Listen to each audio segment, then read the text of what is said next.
Media के सामने, पीड़ितों के सामने, पुलिस के सामने हम लोगों को धमकियां दी, जान से मारने की धमकियां दी, जिंदा जलाने की धमकियां दी। आतंकवादी बताया जाता है।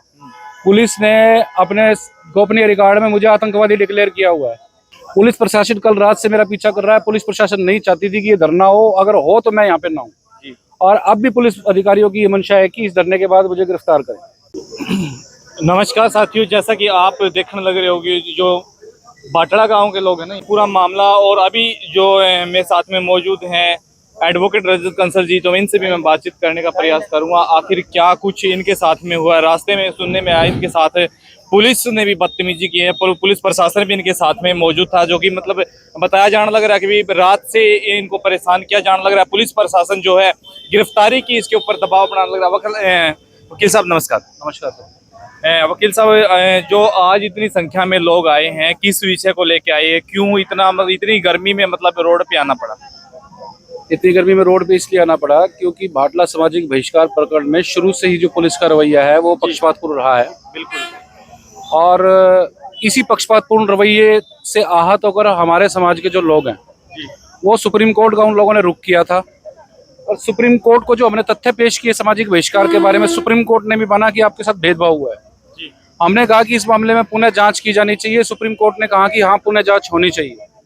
हमने कहा कि हरियाणा के बाहर के पुलिस अधिकारियों से जांच होनी चाहिए, तो सुप्रीम कोर्ट ने कहा कि हाँ, हरियाणा के बाहर से पुलिस अधिकारियों की जांच होनी चाहिए। सुप्रीम कोर्ट ने 2 डीजीपी रैंक के अधिकारियों से, जो हरियाणा से बाहर के थे, उनके नेतृत्व में जो है उन्होंने एक जांच टीम बनाई।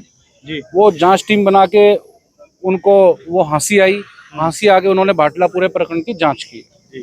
अब समस्या ये है कि उस जांच टीम की जांच में पुलिस वाले दोषी नजर आ रहे हैं, क्योंकि जो भाटला सामाजिक बहिष्कार प्रकरण खराब हुआ था उसमें जो सारा का सारा मामला खराब हुआ, सुप्रीम कोर्ट तक जाने की नौबत पड़ी, वो पुलिस वालों के गैर कानूनी कंडक्ट, दलित विरोधी कंडक्ट की वजह से ऐसा कुछ सब कुछ हुआ। तो इसी के चलते हमने सुप्रीम कोर्ट में याचिका दायर की थी। अब जो सुप्रीम कोर्ट की टीम ने जांच की थी, उस जांच के दौरान भी दबंगों के जो तेवर थे वो कम नहीं हुए। उन लोगों ने मीडिया के सामने, पीड़ितों के सामने, पुलिस के सामने हम लोगों को धमकियां दी, जान से मारने की धमकियां दी, जिंदा जलाने की धमकियां दी। इस मामले में एफआईआर भी दर्ज कराई गई, कंप्लेंट भी दर्ज कराई गई, लेकिन कोई विजिबल एक्शन नहीं हुआ। ऊपर से पुलिस ने दमनकारी कार्रवाई करते हुए हम लोगों के सोशल मीडिया बंद कर दिया। मेरा फेसबुक अकाउंट जिसमें 42,000 से ज्यादा फॉलोवर्स हैं वो बंद कर दिया, जिसके माध्यम से मैं समाज में अपनी आवाज उठाने का काम करता हूं दलित अत्याचार के विरोध में। तो ये पुलिस की दमनकारी विरोध जो कार्रवाई है, इसके विरोध में हम लोगों ने ये आंदोलन जो है वो किया था। अच्छा, ये एक और मतलब देखने में भी आया, सुनने में भी आया है, हरियाणा में मतलब जब भी खापें इकट्ठा होती हैं तब भी मतलब कोई भी बड़ा इनका प्रदर्शन करते हैं, तो उसमें सबसे आगे जो सबसे पहले जो आपका नाम उनके मुंह के ऊपर रहता है कि ये जो कंसल है, जो हांसी वाला वकील है, ये कर देगा, ये वो करेगा। ऐसा क्यों लोग आपके बारे में ऐसा क्यों सोच रहे हैं? देखिए, ऐसा है, जो भी समाज की पीड़ितों की आवाज उठाने का काम करते हैं उसके साथ सरकार द्वारा और जो संपन्न लोग हैं उन द्वारा इसी तरह का सलूक किया जाता है। उसको गुंडा बताया जाता है, आजादीवाद का जहर फैलाने वाला बताया जाता है, यहाँ तक कि आतंकवादी बताया जाता है। पुलिस ने अपने गोपनीय रिकॉर्ड में मुझे आतंकवादी डिक्लेयर किया हुआ है। अगर आप पुलिस का गोपनीय रिकॉर्ड जो इनके हेडक्वार्टर में होता है, वहां पर जो टेररिस्ट का रिकॉर्ड रखा जाता है, वहां पर मेरा इन्होंने पेज बनाया हुआ है और मेरे को टेररिस्ट के तौर पे दर्शाया हुआ है। तो एक ह्यूमन राइट एक्टिविस्ट को, एक वकील को, गरीबों की आवाज उठाने वाले के साथ इस तरह के सलूक कर रहे हैं, तो आप अंदाजा लगा सकते हैं कि ये किस तरह की मानसिकता के लोग हैं। जी। अच्छा, अभी सुनने में ये भी आया था, तब आप रवि रास्ते में आ रहे थे तो पुलिस प्रशासन आपका पीछा कर रहा था? पुलिस प्रशासन कल रात से मेरा पीछा कर रहा है। पुलिस प्रशासन नहीं चाहती थी कि ये धरना हो, अगर हो तो मैं यहाँ पे ना हूँ। और अब भी पुलिस अधिकारियों की ये मंशा है कि इस धरने के बाद मुझे गिरफ्तार करें। ऐसी मंशा क्यों है? ऐसी मंशा इसीलिए है क्योंकि लगातार मैं दलितों की आवाज उठाता रहूं तो इनको कोई दिक्कत नहीं है, लेकिन इनको दिक्कत ये है कि हम लोगों को इन्वॉल्व क्यों करते हो। अरे, जब आप लोग हमारे केसेस में जानबूझकर डेलिबरेटली डिफेक्टिव इन्वेस्टिगेशन करेंगे तो आप लोग भी पार्टी बनते हो। आप ईमानदारी से इन्वेस्टिगेशन करो, हम लोग बिल्कुल आपकी तारीफ करेंगे, आपकी बुराई नहीं करेंगे।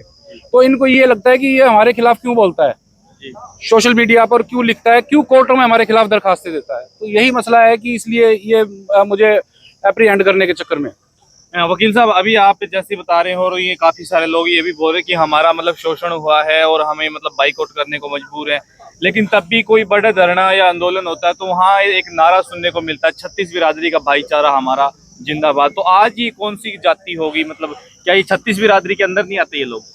भाई साहब, ना तो ये 36 बिरादरी के अंदर आते हैं, ना इंसानियत के अंदर हम आते हैं। हमारे लोगों को सरकार, पुलिस, संपन्न लोग, मनुवादी लोग इंसान मानने के लिए भी तैयार नहीं है।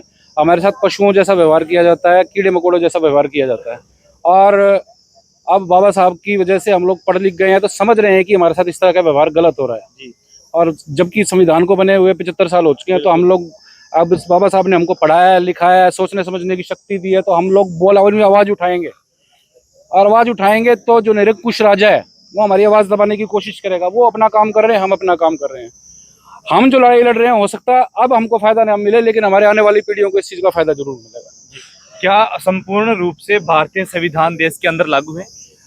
देखिए, संविधान लागू होने के बाद जो शक्तियां पावर में रही हैं, उन्होंने कभी नहीं चाहा कि संविधान के जो वो प्रावधान जो दलितों, पिछड़ों, वंचितों को समान धारा में ला सकते हैं, उन धाराओं को, उन अनुच्छेदों को, उन आर्टिकल्स को इन सरकार ने कभी लागू नहीं होने दिया।